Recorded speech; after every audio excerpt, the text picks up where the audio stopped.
Ouvrons la Bible ensemble dans la deuxième épître de Paul à Timothée au chapitre 4 et au verset 7.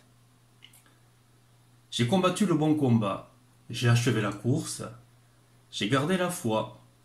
Désormais la couronne de justice m'est réservée.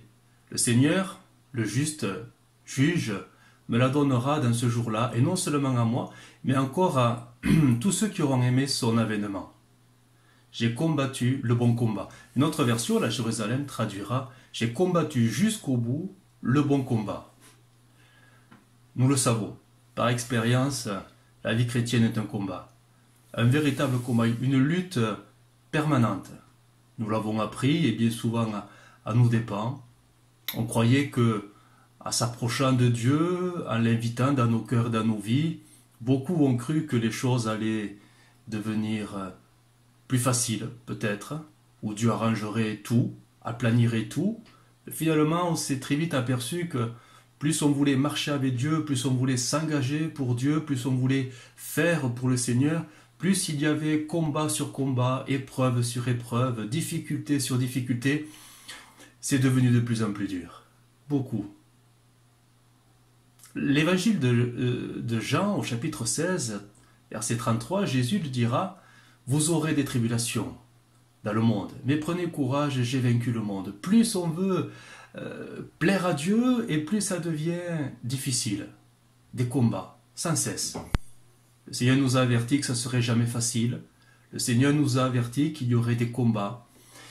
Mais dans toutes ces difficultés, il nous a donné cette promesse qu'il serait tous les jours avec nous pour nous aider à traverser tous ces combats, ces difficultés.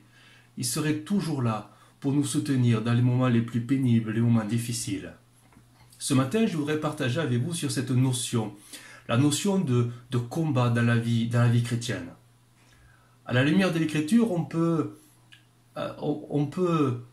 appliquer cette notion de combat au moins dans trois domaines. Peut-être qu'il y en aurait d'autres, mais on va se contenter de trois ce matin. Trois domaines où il y a cette notion de combat qui prend toute sa réalité. Le premier domaine, il est selon le contexte de 2 Timothée 4, 7. Paul parle du combat, du bon combat, pour garder la bonne doctrine, le bon enseignement. Et quand il dit ça, il le dit face à tous ces faux docteurs qui sont là en train de contaminer les églises, à s'infiltrer dans les assemblées, à envoyer des fausses doctrines dans le cœur du peuple de Dieu. Il dira que le bon combat, c'est de garder la vérité contre tous les mensonges, les tromperies, les ruses, les doctrines de démons. Il dira que garder la parole telle que la Bible l'enseigne, telle que le Christ l'a communiquée, c'est le bon combat qu'il faut mener jusqu'au bout. Sans jamais aller au-delà de l'Écriture, sans jamais aller au-deçà de l'Écriture, sans retrancher, sans ajouter, c'est là que l'apôtre Paul va qualifier ce premier domaine de bon combat. C'est savoir réfuter les erreurs, les fausses doctrines, rejeter toutes ces tromperies pour garder, dira l'apôtre Paul, la saine doctrine. C'est dans ce sens premier qu'il faut comprendre le contexte de Timothée 4.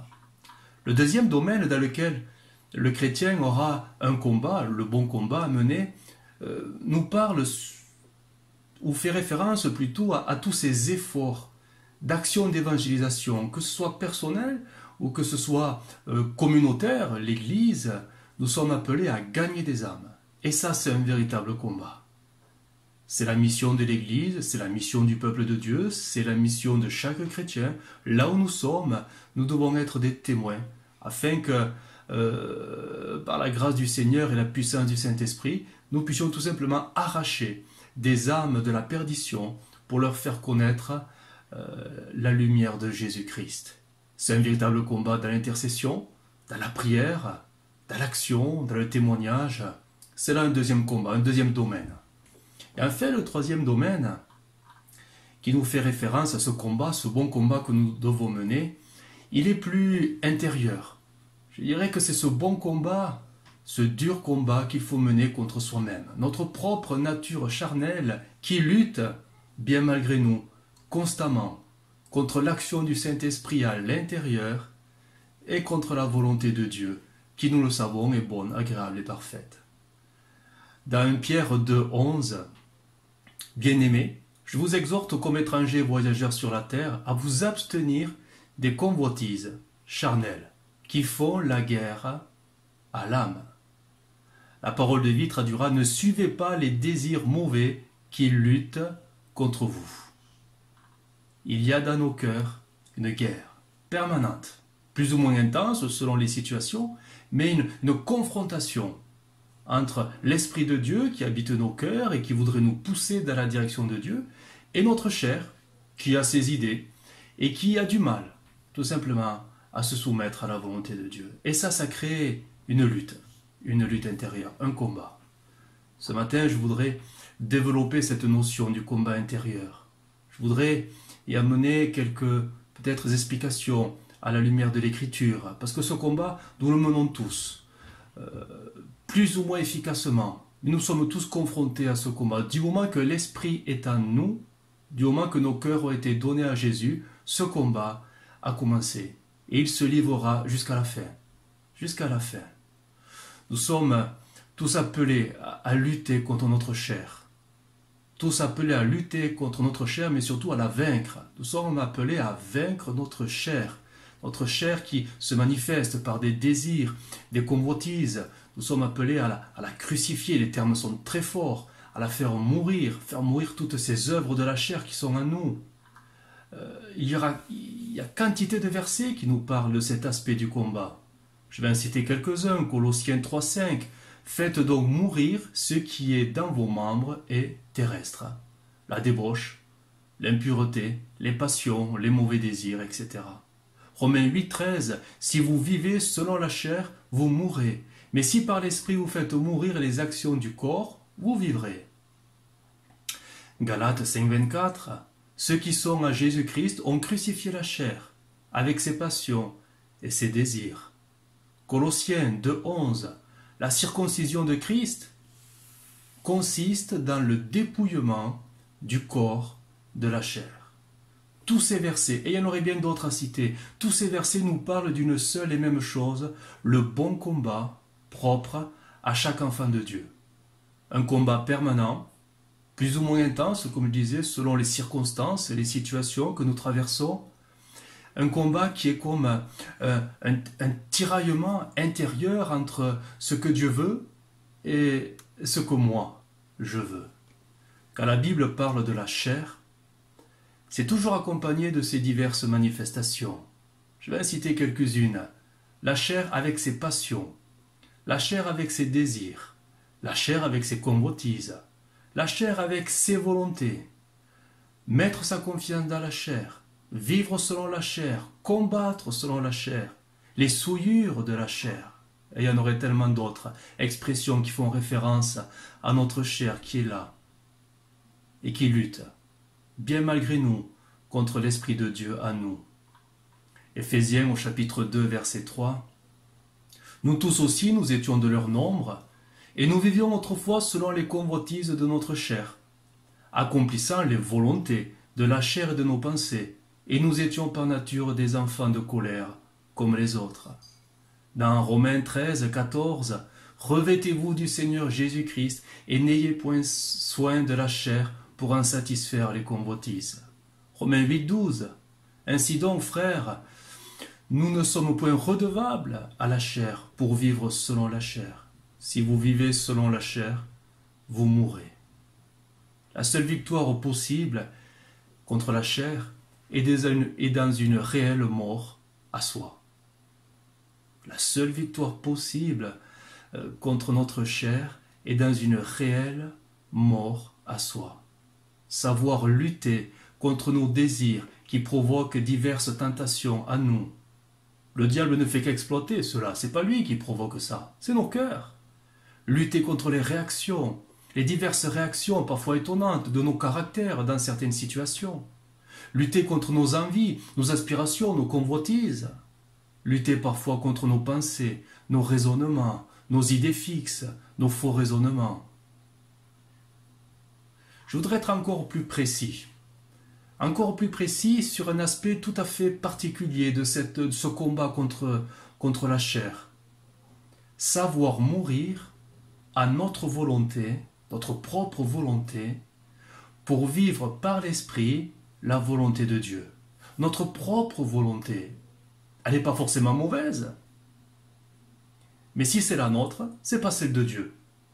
Et pourtant, c'est celle de Dieu que nous sommes appelés à vivre. Pour savoir vivre à notre propre à la volonté de Dieu, au lieu de la nôtre, ça va passer par savoir accepter l'acceptation, savoir accepter les situations que nous pouvons rencontrer dans notre quotidien et qui vont nous contrarier, qui vont nous affecter, voire même nous faire souffrir. C'est savoir accepter que les événements n'aillent pas dans notre sens.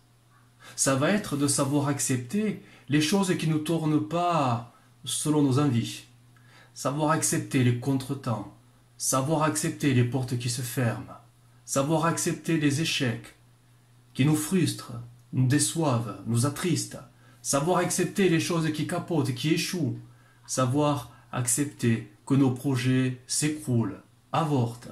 Savoir accepter que rien ne marche comme prévu. Je ne parle pas de résignation passive.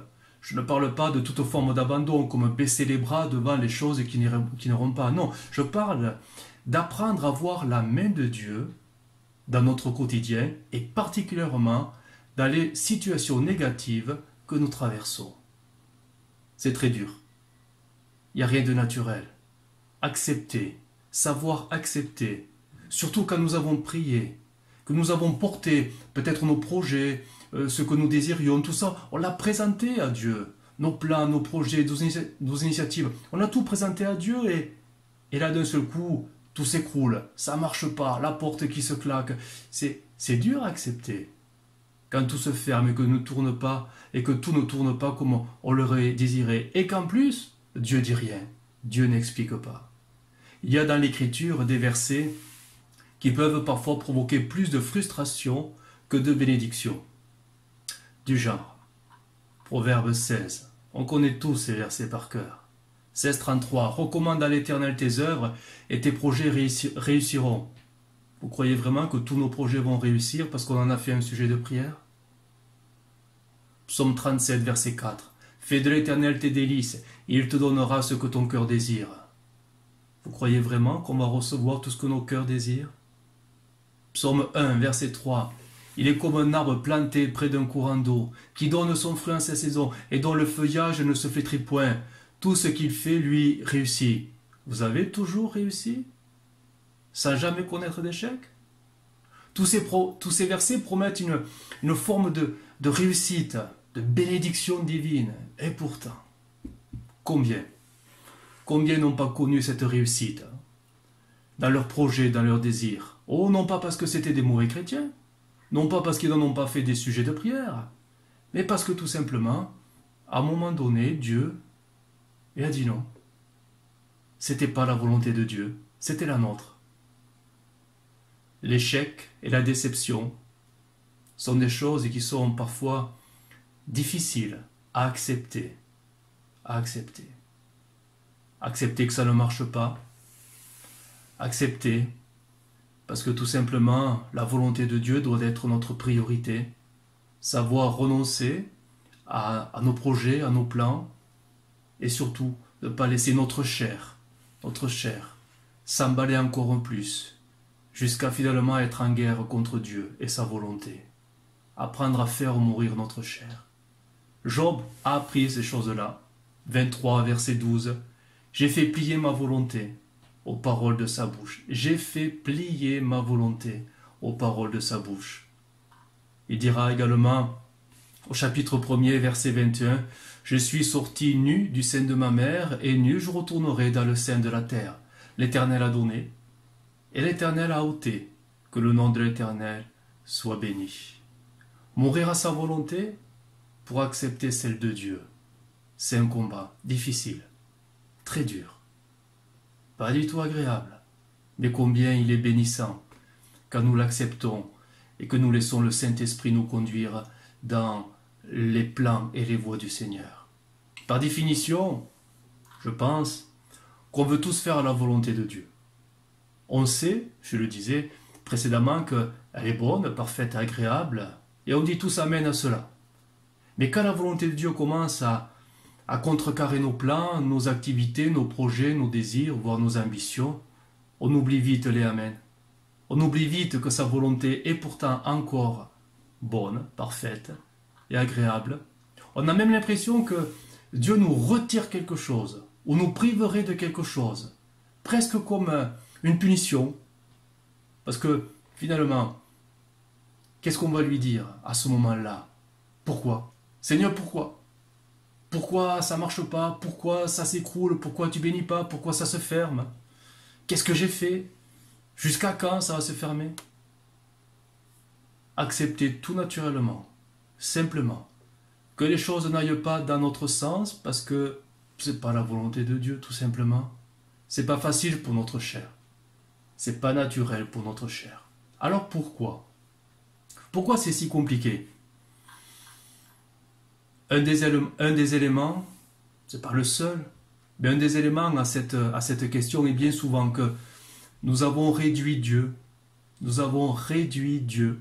à un distributeur de bénédictions pour améliorer et faciliter nos vies. Nous l'avons souvent bien relayé, notre Dieu, à un serviteur à notre service.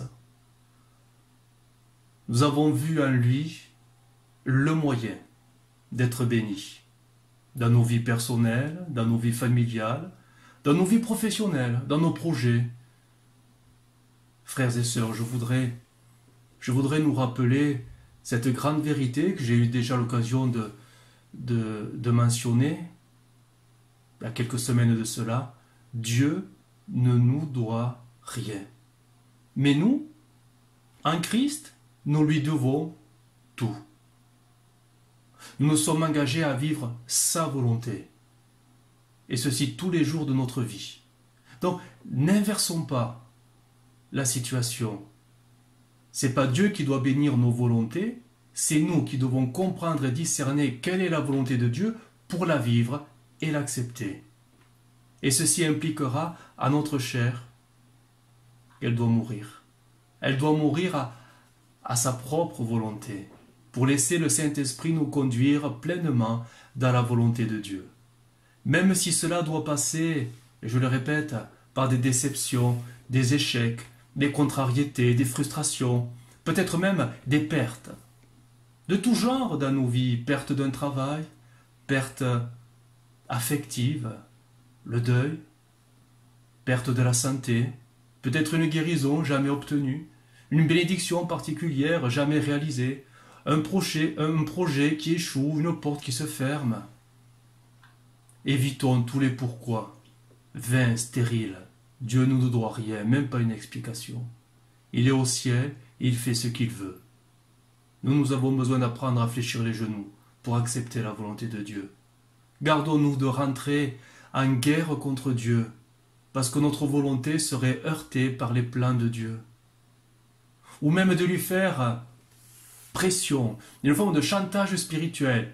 Seigneur, si tu ne me réponds pas, Seigneur, si tu ne me bénis pas, j'irai plus à l'église. Si tu ne me réponds pas, si tu ne me bénis pas, je ne lis plus la Bible. Apprenons à accepter humblement la volonté de Dieu. Et quand les choses peut-être s'écrouleraient autour de nous, apprenons tout simplement à lui dire « Et maintenant, Seigneur, aide-moi. » Laissons de côté les pourquoi, les jusqu'à quand et comment.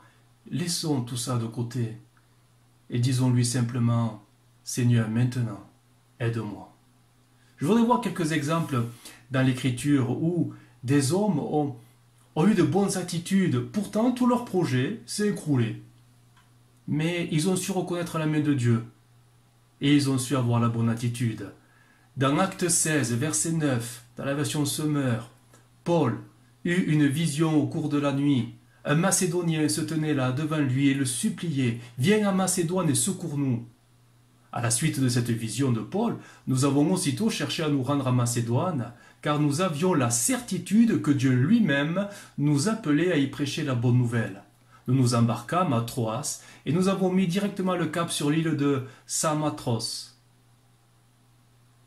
Le lendemain, nous avons atteint Néapolis. De là, nous sommes allés jusqu'à la colonie romaine de Philippe, ville du premier district de Macédoine. Nous avons passé plusieurs jours dans cette ville. Nous sommes avec Paul et Silas. Ils sont convaincus, ils ont la certitude et la conviction que Dieu les envoie à Macédoine, selon la vision, pour aller prêcher la bonne nouvelle. Et ils vont aller dans la ville principale, c'est la ville de Philippe, pour commencer une œuvre d'évangélisation. Il faudra que, mais vraiment très peu de temps, que quelques jours pour se rendre compte que leur aspiration, leur attente, tout va s'écrouler, tout va capoter.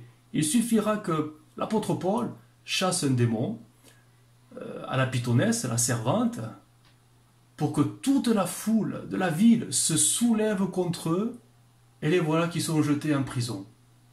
Verset 22. La foule se souleva contre eux, alors les magistrats leur firent arracher les vêtements et ordonnèrent qu'on les batte à coups de bâton. On les roua de coups, on les jeta en prison. Le gardien reçut l'ordre de les surveiller de près. Pour se conformer à la consigne, il les enferma dans le cachot le plus reculé et leur attacha les pieds dans les blocs de bois. Paul et Silas, jetés en prison, la mission d'évangélisation s'arrête net. Mais regardez comme Paul et Silas réagissent bien.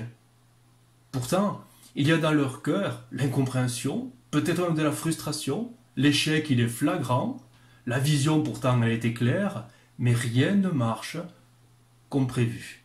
Verset 25, vers le milieu de la nuit, Paul et Silas priaient et chantaient les louanges de Dieu. Ils ne sont pas en train de pleurer devant Dieu, et pourquoi, et jusqu'à quand. Ils ne sont pas dans cette façon de prier. Ils louent Dieu.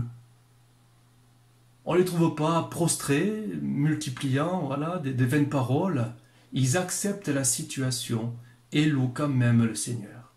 Et à la sortie de prison, ils vont simplement quitter la ville de Philippe et aller ailleurs. Nous avons dans Acte 8 une autre situation où nous avons l'évangéliste Philippe qui annonce la parole à Samarie. Acte 8, 5, version Semeur. Philippe se rendit dans la capitale de la Samarie et prêcha le Christ à la population. Elle se montra tout entière très attentive à ses paroles et en l'entendant et en voyant les signes miraculeux qu'il accomplissait. En effet, beaucoup de personnes qui avaient des démons en elles en furent délivrées. Ils sortaient d'elles en poussant de grands cris, de nombreux paralysés et des infirmes furent guéris. Aussi, toute la ville était-elle dans une grande joie. Nous sommes dans la ville de Samarie, les Samaritains, et c'est le grand réveil. Philippe, l'évangéliste, qui amène la parole de Dieu, et c'est la population entière qui reçoit cette parole. C'est l'effervescence, tout le monde se convertit, les démons sont chassés, les miracles, les guérisons, les conversions, c'est le succès de l'évangile dans toute la ville entière. Et là, d'un seul coup, le Seigneur lui dit, « Stop, quitte la ville, j'ai besoin de toi ailleurs. » Lève-toi, verset 26, pars en direction du sud, prends la route qui descend de Jérusalem à Gaza, celle qui est déserte. Et là, regardez, il se leva immédiatement et se mit en route, et voici, il rencontra un haut dignitaire éthiopien, administrateur des biens de Candace, reine d'Éthiopie. Il se leva immédiatement. Et imaginez, Philippe qui aurait pu dire « Mais Seigneur, c'est pas le moment de partir. Et qui va s'occuper de toutes ces âmes? Il faut continuer les prédications, il faut continuer les réunions. La ville est en train de se convertir, de se donner à toi. Seigneur, pourquoi? Pourquoi moi? Envoie quelqu'un d'autre. Pas moi, pas maintenant. Je dois continuer cette mission. » Philippe accepte la volonté de Dieu. C'est très frustrant. En plein réveil, Dieu lui dit « Arrête-toi, va ailleurs maintenant. » Et Philippe qui accepte de partir sur ce chemin, dans le désert, pour rencontrer une âme qui se convertira. Je pense également à Pierre, l'apôtre Pierre, dans Acte 10, sur le toit de la terrasse, où il aura cette vision de cette nappe avec toutes les bêtes, les quadrupèdes impurs, et Dieu qui les dit « tue et mange ». Et Pierre qui dira non, parce que ça ne se faisait pas selon la loi de Moïse, et Dieu qui va lui rappeler ce que Dieu a déclaré pur ne le considère pas comme impur. Pierre qui va réfléchir à cette vision parce qu'il ne la comprend pas. Et voilà que des hommes arrivent, les serviteurs du centenier Corneille, pour lui dire « Viens vite, notre maître t'invite pour que tu puisses prêcher la parole du Seigneur dans sa maison. » Alors peut-être que pour nous ça nous paraît normal, mais c'est inconcevable pour un juif, inconcevable pour Pierre, comme pour tout juif qui se respecte. Selon la loi de Moïse, il était interdit de côtoyer un païen et encore plus de rentrer dans la maison d'un païen pour partager quoi que ce soit. C'était se souiller. Sa conception a été heurtée, choquée, et pourtant, il accepte.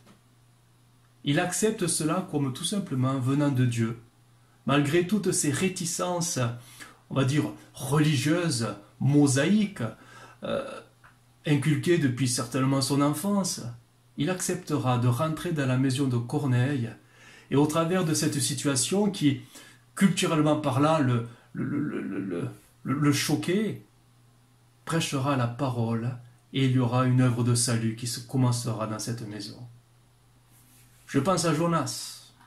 Jonas, invité à aller à Ninive, mais qui refuse et va à Tarsis, à l'opposé. Il va apprendre à accepter cette situation, dans l'humiliation et la repentance. Les Ninivites, c'étaient les ennemis d'Israël. Et dans la conception de Jonas, Dieu ne pouvait que les faire périr. Mais Dieu veut les sauver. Et en plus, au travers du message de son serviteur, des plus récalcitrants, Jonas a appris à accepter cette situation. Jonas a appris à accepter d'aller au-delà de sa colère, de son amertume, et il deviendra un instrument de salut pour ses ennemis. On pourrait parler de Paul, l'apôtre Paul qui à plusieurs reprises priera pour cette guérison, pour son corps, et Dieu lui dira non. Dans 2 Corinthiens 12 au verset 7, « Pour que je ne sois pas enflé d'orgueil à cause de l'excellence de ces révélations, il m'a été mis une écharde dans la chair, un ange de Satan pour me souffleter et m'empêcher de m'enorgueillir. 3 fois j'ai prié le Seigneur de l'éloigner de moi, et il m'a dit, « Ma grâce te suffit, car ma puissance s'accomplit dans la faiblesse. » Paul a dû accepter cette situation douloureuse, difficile, cet handicap dans son corps. Il a dû accepter la volonté de Dieu. Et pour terminer, dans les exemples, je voudrais parler de celui qui peut-être doit nous toucher le plus. Je voudrais parler du jardin des Oliviers, Gethsémane. Dans Luc 22, verset 41, Jésus s'étant mis à genoux, pria, disant, « Père, si tu voulais éloigner de moi cette coupe, toutefois, que ma volonté ne se fasse pas mais la tienne. » Étant en agonie, il priait plus instamment, et sa sueur devint des grumeaux de sang qui tombaient à terre. Un combat terrible est en train de se livrer dans le cœur de Jésus. Il doit maintenant accepter la volonté de son Père. Pour nous, ça paraît si évident que Jésus fasse la volonté de Dieu, mais c'était un combat. Il était un homme avec sa propre volonté. Il a dû apprendre l'obéissance, il a dû apprendre à faire de la volonté de son Père sa propre volonté. Et là, nous touchons du doigt un combat qu'on ne mesurera jamais. Sa sueur qui devient comme des grumeaux de sang parce qu'il lutte devant cette coupe que son Père est en train de lui tendre. Mais Jésus a triomphé de ce combat. Il ira à la croix volontairement. Il a accepté de mourir. Il a accepté que le plan de Dieu passe au travers de sa mort volontaire pour le salut de l'humanité. Il y a tant d'exemples qui nous montrent que nous devons nous aussi accepter les situations qui dans notre quotidien nous heurtent, nous blessent, nous font mal, ou vont complètement à contresens de ce qu'on aurait pu imaginer ou calculer. Et ceci pour 3 raisons qu'il est bon de se rappeler. La première, parce que tout simplement Dieu les permet. Est-ce que Dieu ne règne-t-il pas sur l'univers? À combien plus forte raison il règne sur notre vie au quotidien? Il n'y a aucun hasard dans la vie de l'enfant de Dieu. Mais c'est Dieu qui permet telle ou telle situation, tout comme c'est lui qui ne permet pas telle ou telle situation. Alors je précise, permettre ne veut pas dire qu'il en est l'auteur, mais autant Dieu peut créer des circonstances dans nos vies, autant Dieu peut laisser faire les circonstances parce qu'elles ne sont que les conséquences de nos choix, les bons comme les mauvais. Les bons comme les mauvais. Je pense au brigand à la croix. Il s'est converti, il reconnaît en Jésus le Messie. Il aurait pu être très déçu que Dieu ne l'ait pas retiré de la croix. Par un miracle, là, il descend. Jésus lui a dit, aujourd'hui, tu vas mourir. Aujourd'hui, tu seras avec moi dans le paradis. C'est dur à accepter. Lui qui vient de donner son cœur au Messie promis, qui pouvait faire des miracles. Peut-être pas évident d'accepter de mourir comme ça, alors qu'on vient de donner son cœur à Dieu. Imaginez que demain matin, vous vous réveillez et Jésus est assis sur le bord de votre lit et qu'il vous dise, mon enfant, aujourd'hui, tu seras avec moi dans le paradis. Aujourd'hui, tu vas mourir. Comment on réagit? On est prêt à accepter ça? Alléluia, gloire à Dieu, je serai au ciel? Ou notre volonté va commencer à manifester quelques réticences? Oui, mais et mon époux, et mon épouse, et mes enfants, et mon travail, et mon jardin, et ma voiture, et mon église, et mes activités. Est-ce qu'on est prêt à accepter la volonté de Dieu? Par définition, on dit tous oui. Mais quand les choses nous arrivent et nous touchent de près, c'est là que la chair commence à se manifester. Et c'est là qu'il faut la faire mourir. Parce que la volonté de Dieu, on s'est engagé à la vivre. Pensez à Ézéchias. Un jour, le prophète est venu le voir et lui dire, prépare tes affaires, tu vas mourir. Et qu'est-ce qu'il a fait, ce brave roi? Il s'est mis à pleurer. Il s'est mis à pleurer devant Dieu. Et Dieu va lui donner 15 ans. Un sursis de 15 ans. Il est évident qu'il n'était pas prêt à mourir. Il est évident qu'il n'était pas prêt à accepter la volonté de Dieu. Dieu lui donne 15 ans, mais au final, est-ce que ça a été 15 ans de bénédiction? Lisez bien le texte, vous verrez que finalement, ces 15 ans, il va mal les utiliser, il va se perdre. Et livrer tous les trésors du temple à l'envahisseur, qui plus tard seront les Babyloniens. Donc, première raison qui doit nous faire accepter toutes les situations qui nous arrivent au quotidien, c'est parce que, Dieu les permet. Et Dieu ne nous veut pas du mal, il nous veut que du bien. Deuxième raison pour laquelle il est bon d'accepter les situations, quelles qu'elles soient, c'est parce que il est bon de se rappeler que Dieu contrôle tout. Il est le Dieu souverain et toutes choses lui sont soumises et fixe des limites aux difficultés et même au diable. Il fait pas ce qu'il veut. C'est lui qui fixe des limites. 1 Corinthiens 10, 13, aucune tentation, aucune épreuve, aucune difficulté ne vous est survenue qui ait été humaine, et Dieu qui est fidèle ne permettra pas que vous soyez tentés au-delà de vos forces. Notre Dieu nous connaît si parfaitement. Il connaît notre seuil de tolérance à l'épreuve, notre seuil de tolérance à la souffrance, à la frustration. Il sait ce que nous pouvons encaisser, jusqu'où nous pouvons encaisser les choses difficiles. Il n'ira jamais au-delà. Mais il sait s'arrêter à la bonne limite. Rappelons-nous, Dieu est toujours aux commandes et quoi que nous vivions, nous pouvons le surmonter en ayant les bonnes attitudes. Rappelons-nous, Dieu règne sur notre quotidien.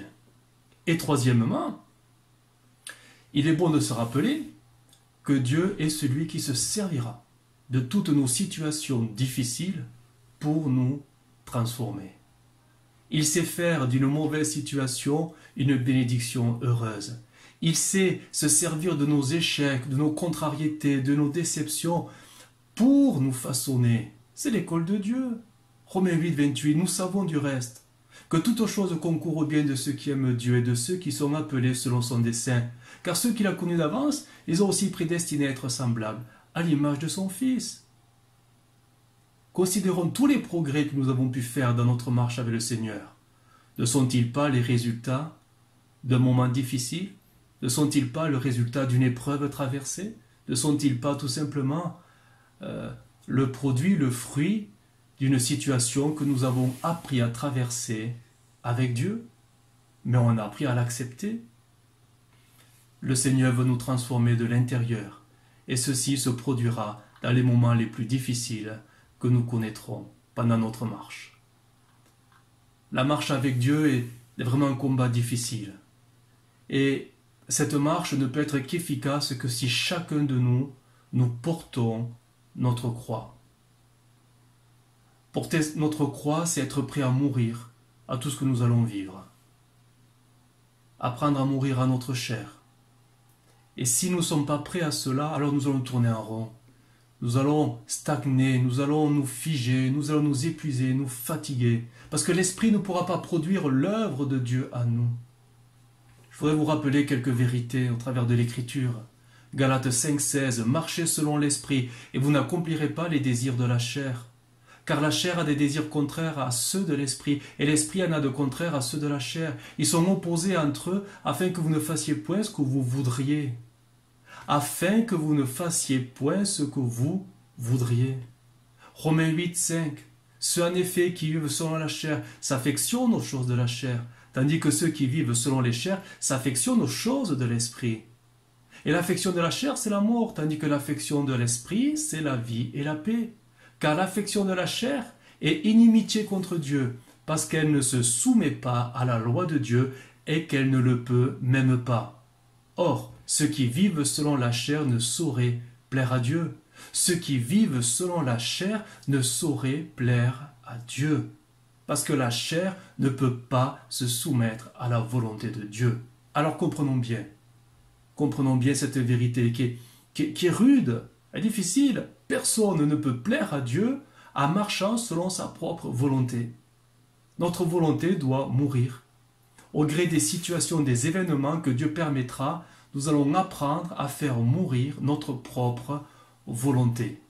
Rappelez-vous de ces paroles de Jésus qu'il a pu dire à Pierre dans Jean 21, 18 en paroles vivantes. « Quand tu étais plus jeune, tu mettais toi-même ta ceinture et tu allais où tu voulais. Mais quand tu seras devenu vieux, tu étendras les bras, un autre nouera ta ceinture et te mènera là où tu ne veux pas aller. » Par ces mots, il faisait allusion au genre de mort que Pierre allait endurer à la gloire de Dieu. On te mènera là où tu ne voudrais pas aller. Le Saint-Esprit nous conduira sur des chemins où c'est sûr, notre volonté ne veut pas y aller. Et pourtant, c'est là qu'on va apprendre à mourir un peu plus et porter des fruits un peu plus à la gloire de Dieu. Laissons le Saint-Esprit nous conduire sur le chemin de la volonté de Dieu. C'est vrai que parfois c'est agréable, plaisant, voire même facile, mais parfois ça sera douloureux, difficile et pénible. Apprenons à accepter même ces situations parce qu'elles sont permises de Dieu. Et même dans la vallée, même dans nos vallées de l'ombre de la mort, rappelons-nous que Jésus sera toujours là. Sa promesse, elle est valable, qu'on soit dans les vertes prairies, les verts pâturages ou dans la vallée de l'ombre de la mort, Jésus sera toujours là. Apprenons à mener et à remporter le bon combat. Le psaume 23, je voudrais nous le rappeler ce matin. L'Éternel est mon berger, je ne manquerai de rien. Il me fait reposer dans de verts pâturages, il me dirige près des eaux paisibles. Je restaure mon âme, il me conduit dans le sentier de la justice à cause de son nom. Quand je marche dans la vallée de l'ombre de la mort, je ne crains aucun mal, car tu es avec moi. Ta houlette et ton bâton me rassurent. Acceptons que dans notre marche, il y a aussi des vallées de l'ombre de la mort. Malgré nos prières, malgré nos larmes, malgré nos cris, nos incompréhensions, mettons de côté tous nos pourquoi, mettons de côté tous les jusqu'à quand, et disons simplement, et maintenant Seigneur, aide-moi. N'oublions jamais, Dieu sera toujours avec nous dans nos vallées, afin que notre chair, toujours un peu plus, meure dans nos vallées. Que Dieu soit béni. Fermons les yeux et prions. Seigneur, nous te bénissons pour ta parole. Elle nous éclaire et nous enseigne sur ta volonté. Et combien nous voulons que l'Esprit nous y aide à l'accepter, cette volonté, qui se traduit parfois par des situations, Seigneur, qui sont parfois difficiles, mais nous voulons apprendre à reconnaître tes voies, même dans nos difficultés, même dans, Seigneur, ces moments où tout semble aller mal. Nous voulons apprendre à reconnaître tout simplement ta main qui nous dirige. Seigneur, oui, aide-nous à mourir à nous-mêmes, à mourir à notre propre volonté, pour que ce soit la tienne qui se vive dans notre cœur, dans notre cheminement, et ceci tous les jours jusqu'à ce que tu reviennes nous chercher. Seigneur, nous voulons apprendre à mener le bon combat avec toi. Amen. Que Dieu soit béni. Soyez bénis dans le Seigneur.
Bien que nous sommes dans les derniers temps annoncés par l'Écriture, nous sommes toujours le peuple de l'espérance.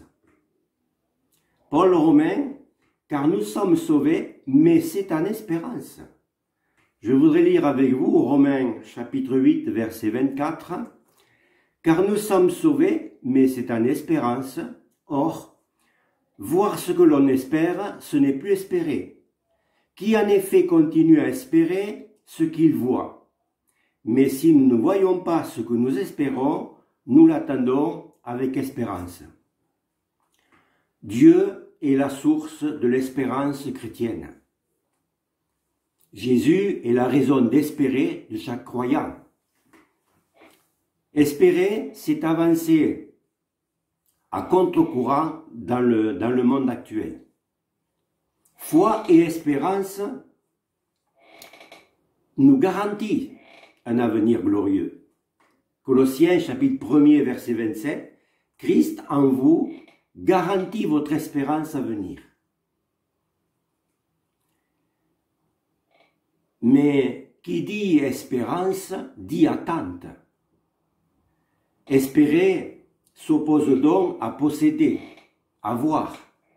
Espérer, c'est voir l'avenir avec la foi. Il est glorieux de savoir que nous avons en Jésus-Christ une espérance vivante. Nombreux sont ceux qui se nourrissent que de vagues espoirs, de fausses espérances, parce qu'ils ne connaissent pas l'auteur de cette espérance. Pourtant, la volonté de Dieu est que tous les hommes soient sauvés et parviennent à la connaissance de la vérité. Quand Jésus rencontra la Samaritaine, dans la ville de Sychar, près du puits de Jacob, là où il lui a demandé à boire, cette femme ordinaire eut l'opportunité de s'entendre dire « Si tu connaissais le don de Dieu, et qui est celui qui te dit « Donne-moi à boire », c'est toi qui lui aurais demandé à boire, et il t'aurait donné l'eau de la vie. » Et cette femme, après avoir écouté les paroles de Jésus et quelques échanges, crut le message. Et aussitôt, elle entra dans la ville pour témoigner. « Venez voir un homme qui m'a dit tout ce que j'ai fait. Ne serait-ce pas le Christ ?» Une espérance vivante est autre chose qu'un vague espoir. C'est une certitude qui porte un sceau, une marque, la mort et la résurrection de Jésus. C'est la signature de Dieu apposée au bas de cette espérance vivante à laquelle il nous a fait naître dans le Christ Jésus. Nous le louons et le bénissons pour sa grande miséricorde. Sans les promesses claires et certaines de la parole de Dieu, le croyant n'aura qu'une base pour espérer. Colossiens chapitre 1er verset 5, cette espérance, vous l'avez connue par la prédication de la vérité, cet évangile qui est parvenu jusqu'à vous. C'est pourquoi la Bible nous pousse de comprendre que la nouvelle naissance est le commencement de l'avenir du chrétien. Paul enseignait les chrétiens en leur disant que le premier homme, Adam, devint une âme vivante. Et le dernier Adam, c'est-à-dire Christ, est devenu un esprit vivifiant. D'ailleurs, Jésus nous l'a dit, c'est l'esprit qui vivifie. La chair à elle seule ne sert à rien. Voilà. Tous ceux qui ont l'esprit de Dieu sont enfants de Dieu.